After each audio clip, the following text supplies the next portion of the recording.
This might be a long rant, but I'm still in shock over everything that's happened and I really need to get it off my chest. This is going to be a long one, so buckle up. Let me start with the fact that my brother and I always had a tricky bond. It took me a while to realize that he didn't like me, and very soon that dislike turned into pure hatred. I never knew what exactly it was that I had done, but he hated my guts. I don't know where it came from, but he wouldn't let a single moment go to waste where he could say stuff like I was spineless and that I was pretending to be better than him. But the truth is, I just worked hard and tried to make something of myself.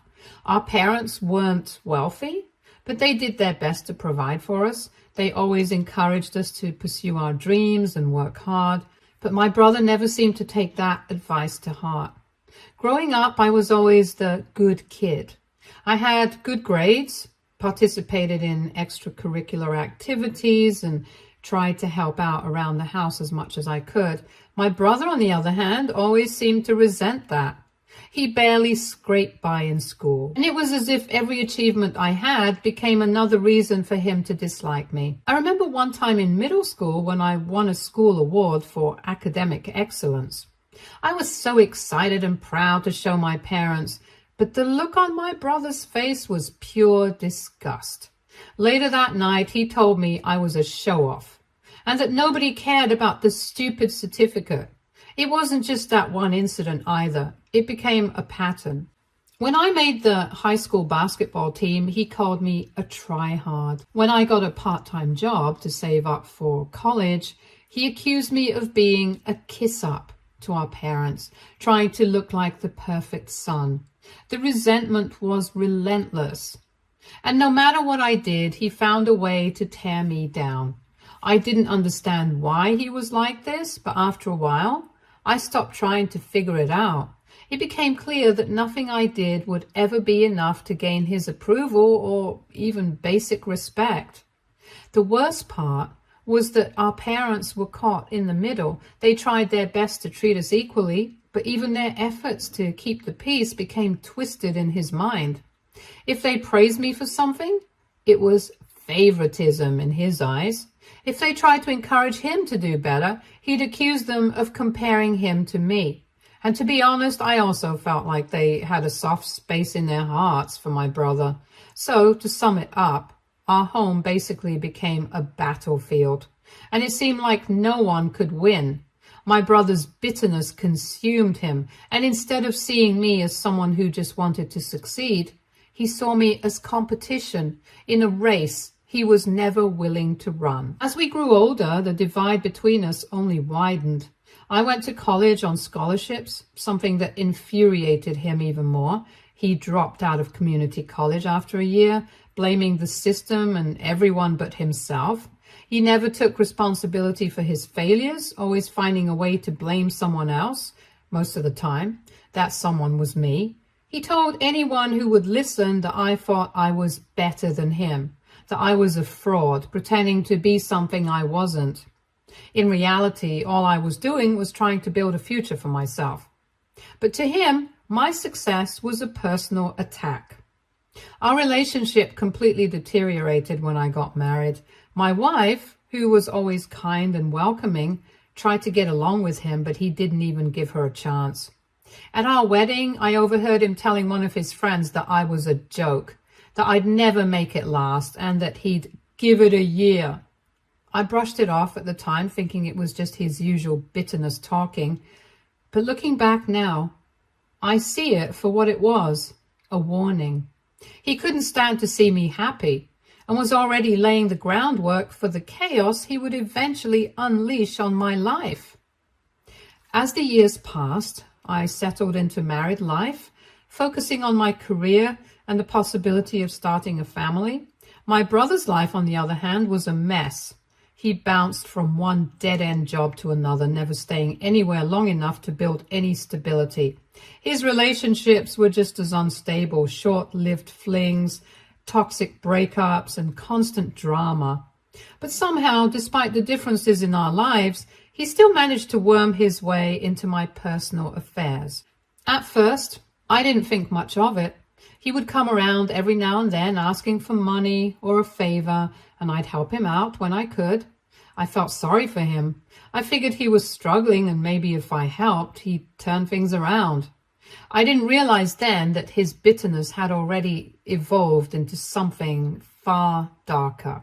It was subtle at first. Small comments, passive-aggressive jabs at family gatherings, little reminders that he was still there, lurking in the background of my life. I tried to help him out. I put the family matters aside and offered to put in a good word for him at my company to help him with his resume and even to pay for some vocational training. But he always refused, saying he didn't need my charity. He'd accuse me of rubbing my success in his face, of trying to make him feel inferior. It was exhausting, but I kept trying because, well, he was my brother. Things started to go downhill after a year into my marriage. My brother suddenly started showing up at our house unannounced, just dropping by when I wasn't home. He'd claim he just wanted to hang out, to reconnect. I was skeptical, but my wife encouraged me to give him a chance. She thought it was sweet that he wanted to mend our relationship. If only I had known then what I know now. But then he started paying a suspicious amount of attention to Emily. There was something off about the way he interacted with my wife. I confronted him about it once, but he just laughed it off, saying I was being paranoid. My wife didn't see the harm in it, so I tried to let it go. I wanted to believe that maybe he had changed, that maybe he was just trying to rebuild the relationship we never had. Over the next few months, my brother became a constant presence in our lives. He'd be at our house almost every day, always when I was at work. I thought it was strange, but Emily assured me it was fine. She said they were just talking and that my brother needed someone to listen to him. I wanted to believe her, to believe that my brother was finally turning a corner. But then things started to change. Emily became distant.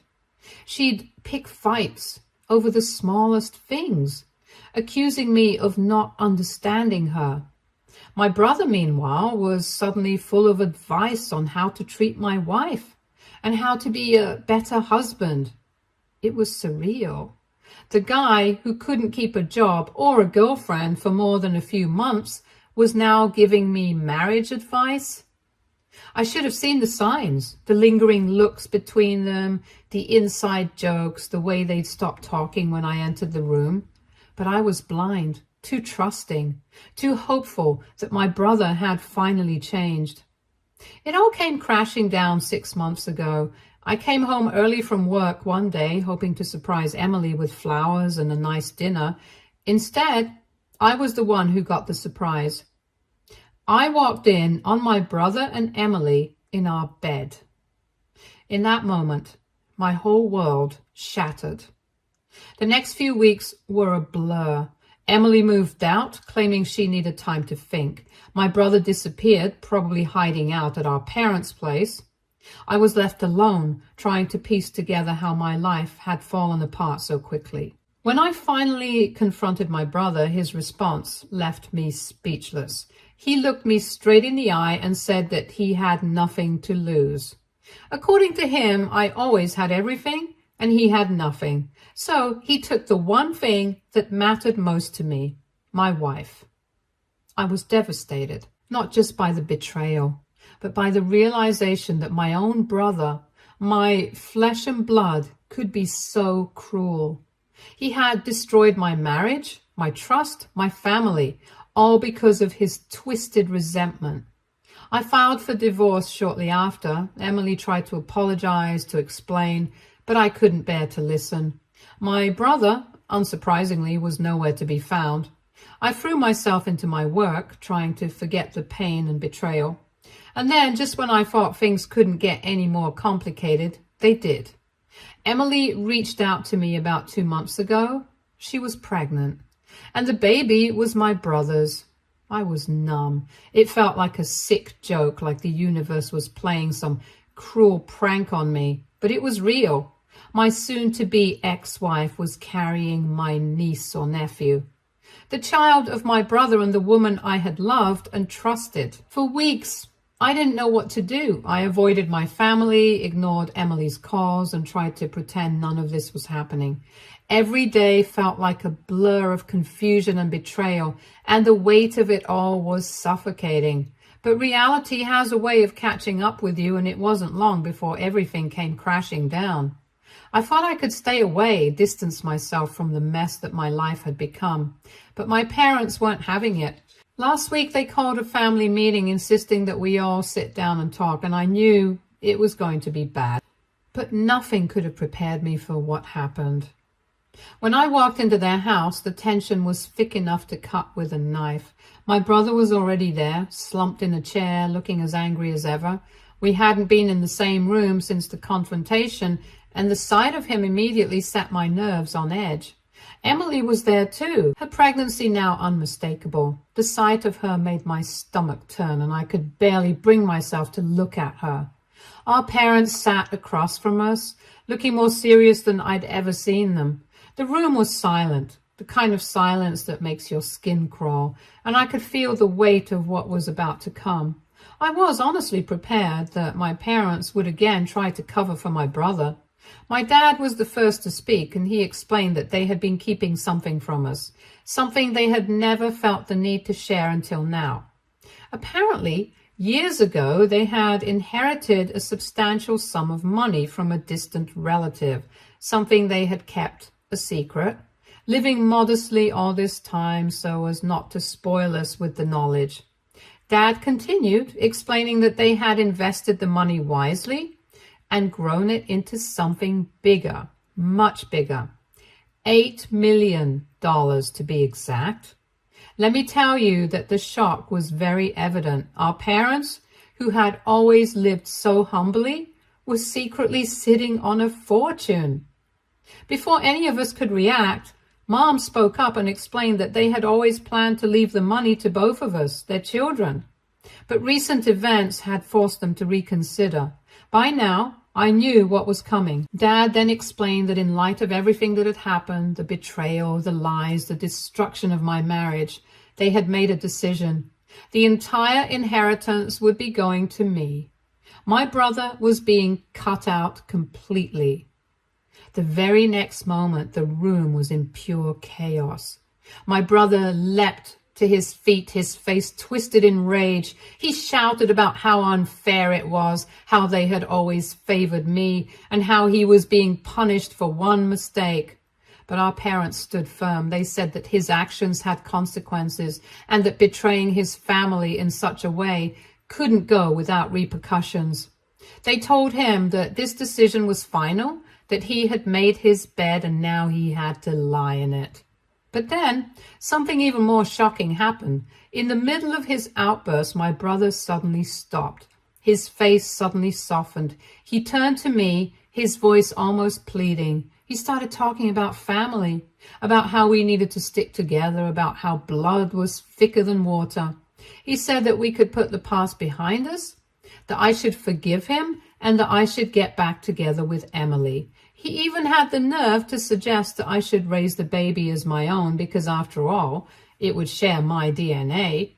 He actually thought that would be enough to make me forget everything he'd done. I sat there stunned. My mind raced, trying to comprehend the audacity of what he was suggesting.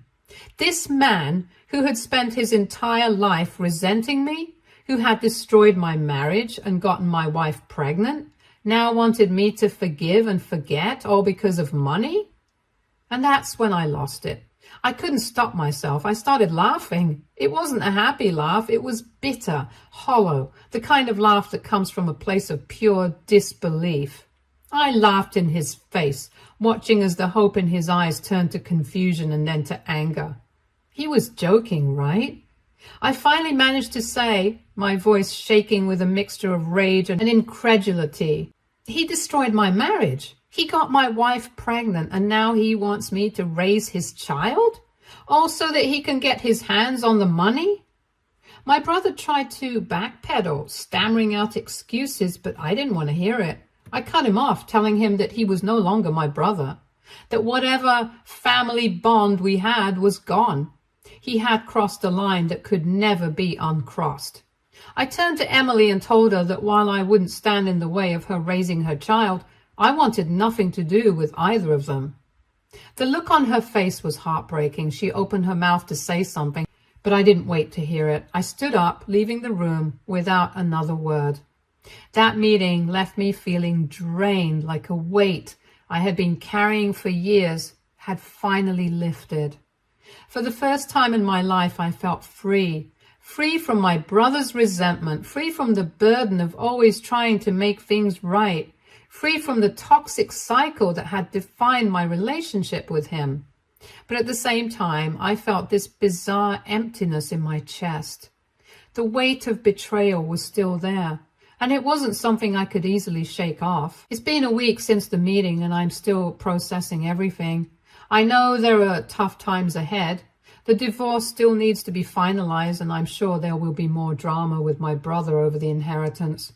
But part of me wonders if cutting him and Emily off entirely was the right thing to do.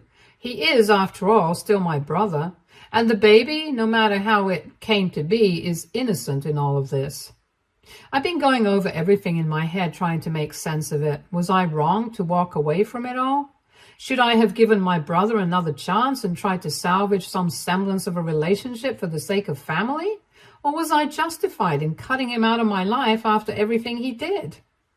AITA for laughing in his face and refusing to raise the baby even though it's technically family? Update 1. First of all, I want to thank everyone who commented and shared their perspective on my situation.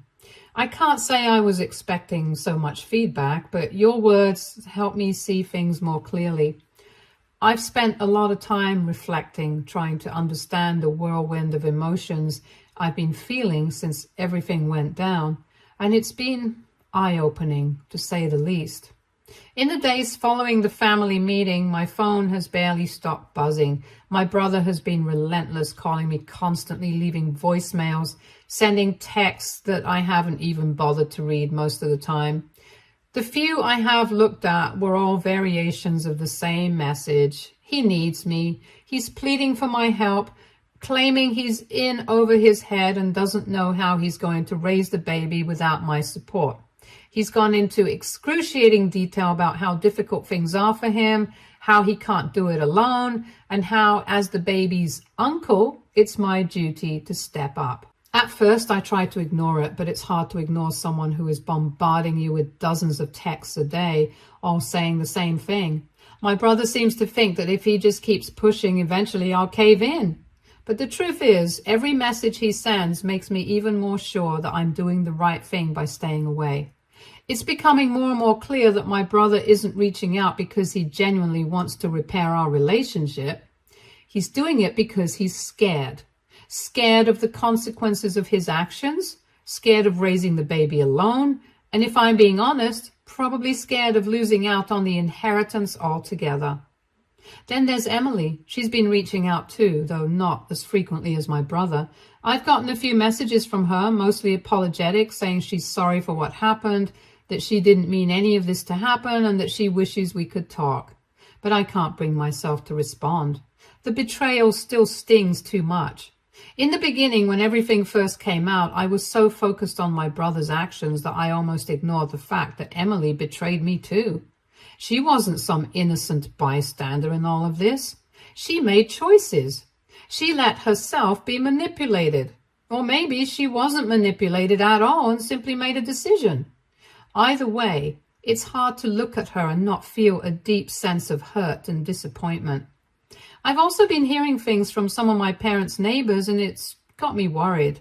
Apparently, my brother has been causing a lot of trouble at my parents' house. According to the neighbors, he's been showing up unannounced, banging on their door at all hours, crying and begging to speak with them. One neighbor even told me they heard him shouting about the inheritance, calling my parents liars and saying they owed him. I can't believe the nerve of him going to their house and causing a scene like that after everything he's done.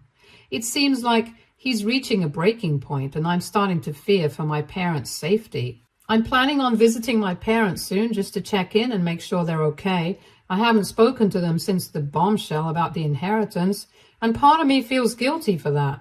They've always been there for me, supporting me through everything, and now that things have taken this ugly turn, I haven't been there for them like I should have.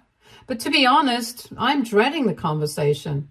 I know they'll want to talk about the inheritance, about the future, and about what I'm going to do next, and I'm still not sure what to say. I keep hoping that the situation will calm down, that my brother will finally accept that his actions have consequences, and stop trying to force his way back into my life. But I know that's probably wishful thinking. If anything, it feels like things are going to get worse before they get better. My brother has always been relentless, always pushing until he gets what he wants, and I don't see him giving up anytime soon. At this point, I don't know what to do. I'm trying to focus on moving forward with my life, but it feels like I'm stuck in this never-ending loop of drama and betrayal. I'm dreading the thought of having to deal with my brother's anger and entitlement for who knows how long. And Emily, I don't know if I'll ever be able to face her again. Part of me wants to cut them both out of my life for good, to move on and never look back. But another part of me wonders if that's too harsh. I've been asking myself these questions non-stop, and I still don't have an answer. Maybe I'll never have one, but I do know one thing for sure. I can't keep living like this, caught between anger, betrayal, and guilt. Something has to give. Update 2. A few days after the chaos of the family meeting, I finally made the decision to visit my parents. I had been putting it off, unsure of how to face them after everything that had happened, but the constant news from their neighbors about my brother's escalating behavior left me no choice. I couldn't just sit by and let him continue to terrorize them. They didn't deserve that, not after the stand they'd taken against him, and certainly not after years of trying to support both of us. When I arrived at their house, I could see the exhaustion etched into their faces. My mom looked like she hadn't slept in days, and my dad seemed worn down in a way I hadn't seen before. They were both so tired, not just physically, but emotionally. My brother had been showing up unannounced almost daily, making a scene outside their home, shouting loud enough for the neighbors to hear.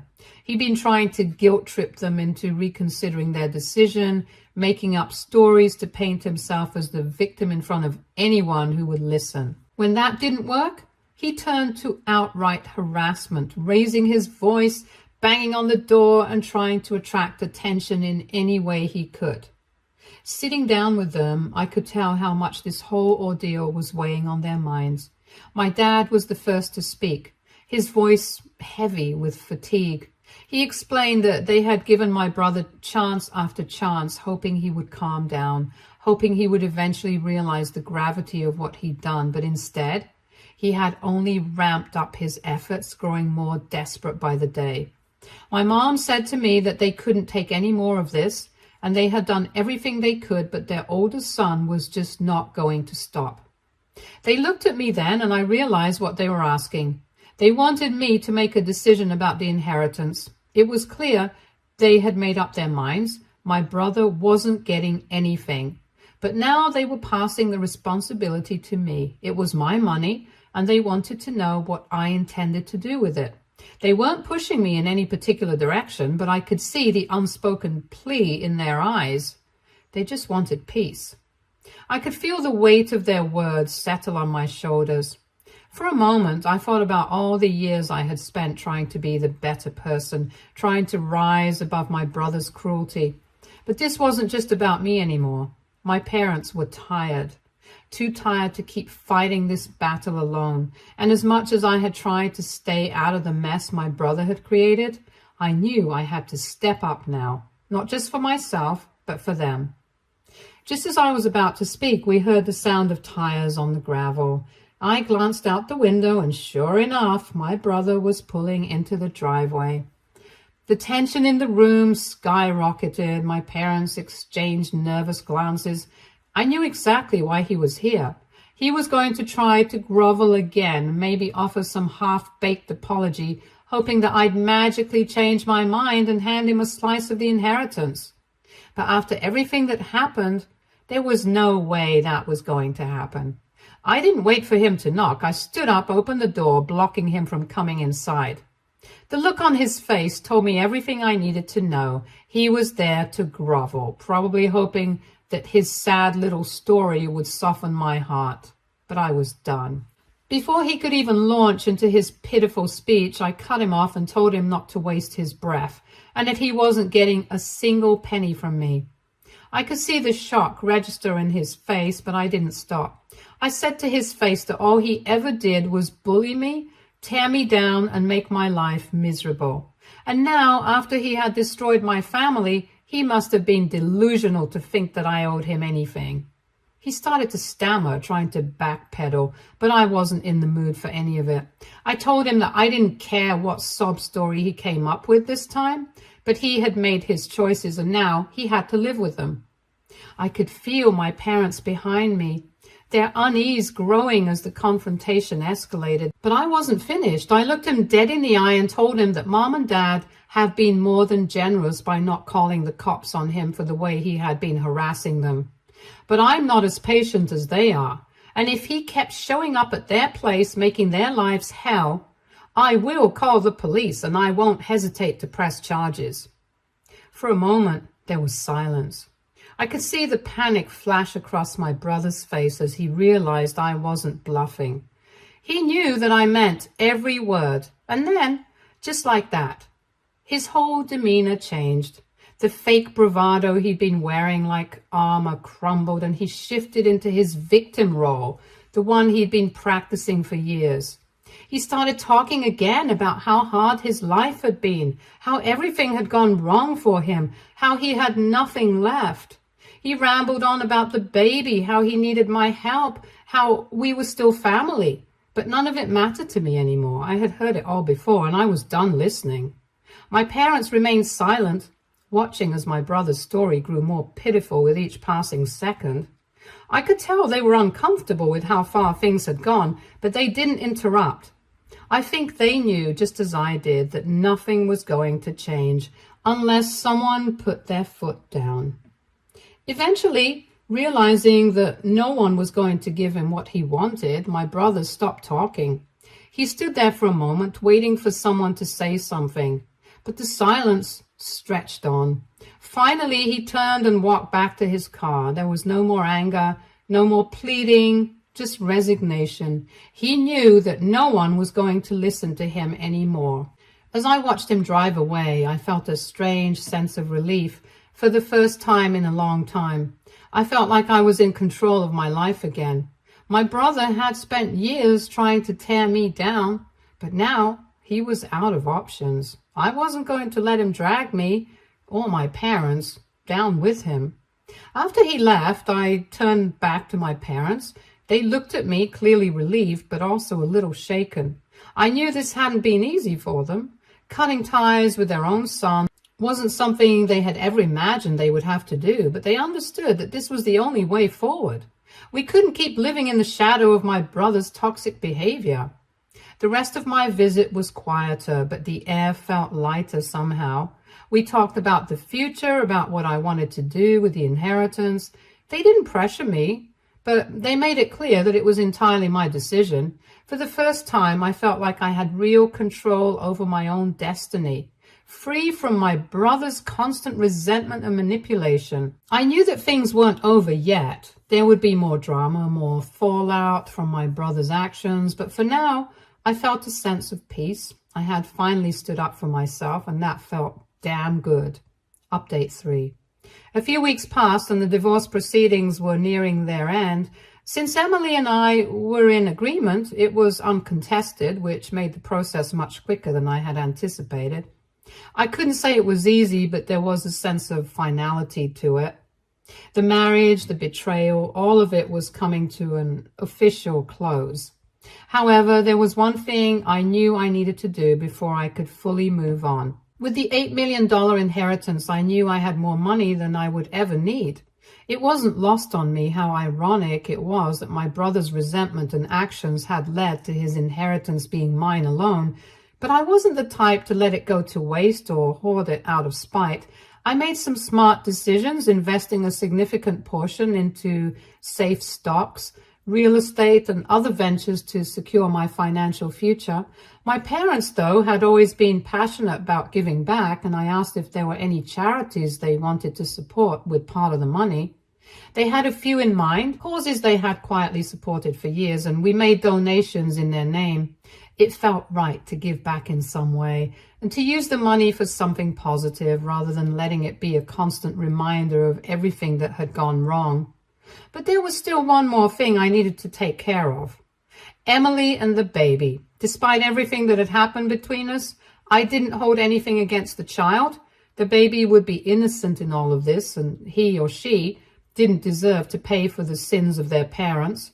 I reached out to Emily and set up a brief meeting. It wasn't about reconciliation, far from it, but rather about clarifying that I was setting up a trust fund for my niece or nephew. I made it clear that this wasn't about her or my brother, but about ensuring the child would have a secure future.